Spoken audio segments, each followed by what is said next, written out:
Greetings. This is the Timeshare Traveler, and today is episode 170. Who likes timeshares and why? So the whole purpose of this video really is, if you're struggling with timeshares, this channel is all about trying to help. And if you are struggling with channels, sometimes meeting other people who are successful and are enjoying it, sometimes hanging out with the people that are enjoying, you may actually find a few secrets that make sense. I find so many people that are very similar to me. So the whole point of this this episode is really just to give you some what to look for.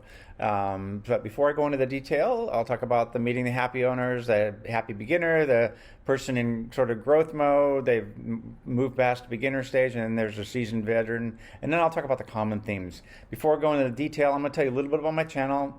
A 30-second commercial, and I'll be right back to go in the details.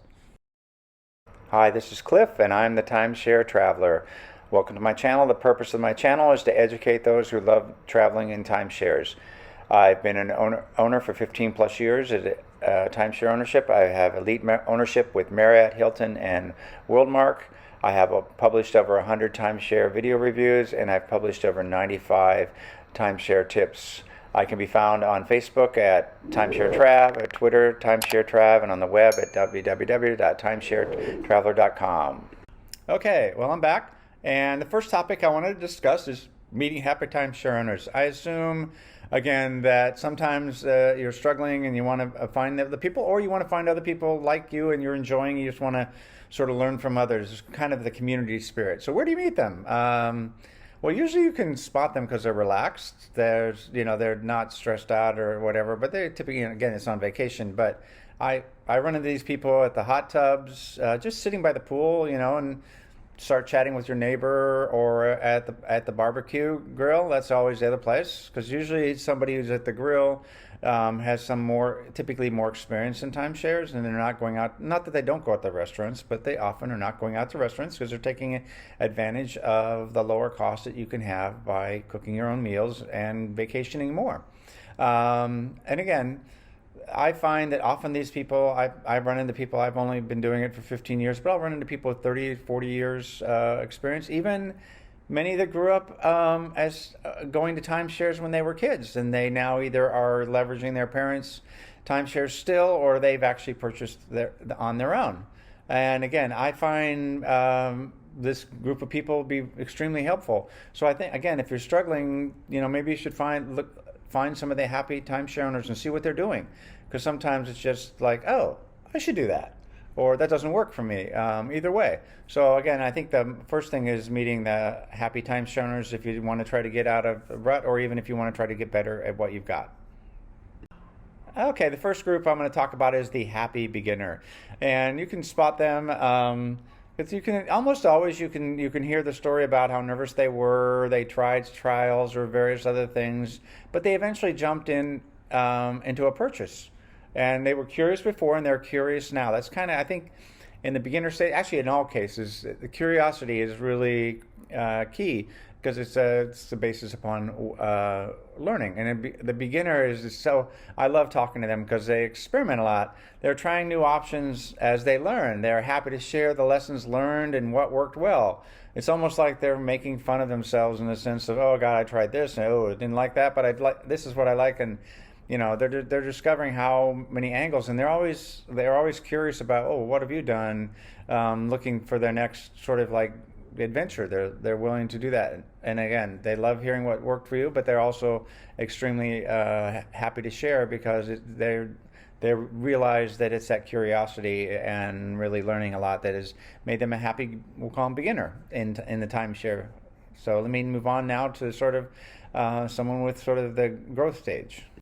Okay, now the person in the growth mode, first of all, they're full of energy because they've got it. They actually know why they're happy they did it. And again, timeshares aren't right for everything. I'm not trying to make, if you're struggling and you talk to people and you find out you're still struggling, it doesn't mean that timeshares are right for everyone. And then usually that person in growth mode, the last three uses were new experiences. They're still doing new things, but now they know why they're in growth mode, why they might be buying more or adding, and they're figuring out how they want to do that. They've learned enough of the rules to be a little bit wiser in how they purchase. And again, they're making sure they learn how to use all the features before expanding to buy more. There's no reason to keep buying if you've already got enough, if you use all the different features to do that. That's why I've been able to live in timeshares for over a year and a half now. It's all the options I know how to do, and using my hotels and various other things. So I've been able to do that. So there's not much reason for me to buy more, because I know how the tricks to extend, expand, and all that.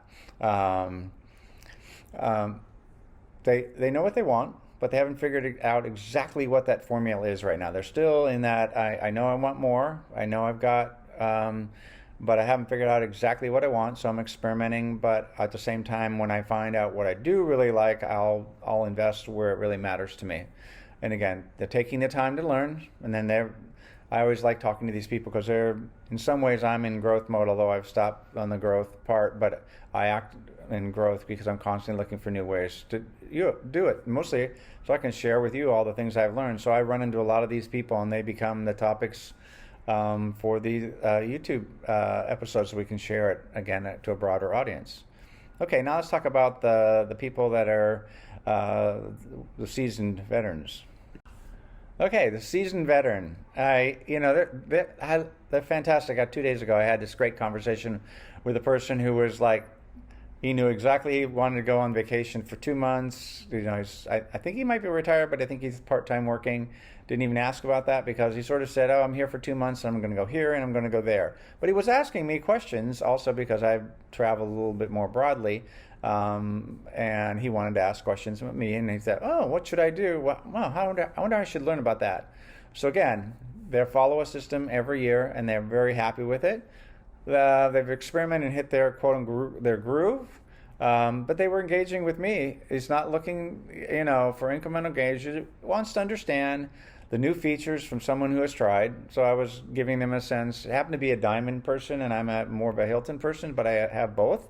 So they wanted to know, oh, what's the other side like? Because they were quite happy with what they had. And they've achieved their goals. So I gave them a suggestion, just try this and see if it helps, then make a decision how maybe that's a way to expand. Because there are all new opportunities. Even if you're a seasoned veteran, in general, you are doing what you like, but there's always like something new that you consider, and there's no reason not to try to improve things. Anyway, so that's a seasoned veteran. Now what I'll do is I'm going to tell you about kind of my themes on what I see that all three groups have in common that sort of make them the happy timeshare owners. Okay, here's the common themes that I've seen. First of all, they generally know what they want. Even if they know what they want, they know what they want for now. So the beginner would be more wants to try before expanding. They don't know exactly what they want, but they kind of have an idea, and they've moved past the point of knowing that they know it's going to work for them. They just need to find out exactly what will happen. The seasoned veteran has been like, I've gone through it. I know exactly what I want. I've hit my sweet spot. I'm getting all the benefits of the work I put into to understand how to use this. So that's kind of the range you go from. The person who, they still know what they want, but they know they haven't reached their final destination, so they're still working out some of the more details. The second thing that's very critical, every one of these people, even if from beginner, they might be acquiring knowledge, but knowledge is really what is fundamentally the difference. They've actually invested in learning what they have. So they learned how to leverage what matters to them. And that's sort of knowing what you want, and then how can I leverage through knowledge how to get more of what I want. And so the beginner is chasing down different things to see how many different ways they can get what they want. Or maybe as they learn stuff, they'll adjust a little bit what they want based on what's possible. So the last thing, which is probably the hardest thing, because if you go to sales presentations, it's so hard to know what the noise is. But over time, those people learn to ignore the noise. Stop chasing the next big thing unless it really is a big thing. And that all depends on knowing what you want, having the knowledge about how to do what you want, and if something new comes in that makes that better. And I'll give you an example. I'm so thrilled right now with the Hilton Grand Vacations because I have $250 a year in Lyft free trips to the airport to and from. So I've used them, and this is a new benefit this year, and I'm going to have used pretty much all of it. And it's really saved me probably $1,000 in rental car, because usually when I go to the resort, I might drive around for 1 or 2 days, but mostly the car sits in the parking lot. I'm not one of the, I've been to the Hawaiian Islands, so I don't drive all over like I did when I first started. So I just enjoy the resort often. So, again, that was a big thing to me, but that's just because I know what I want. I want to come to the resort and enjoy the resort. I don't want to go tourist or shopping or anything like that. And again, the other thing that's probably true is when they do the owner updates, it's all about what they're going to get from it. What can they learn from it? Not so the agenda switches. It's not about feeling the pressure to buy and so forth. It's more about what can they learn. And then just because they're very focused on what they want and so forth. Anyway, I hope you like this. Don't forget to give it a like. Don't forget to subscribe if you haven't. Happy timeshare traveling.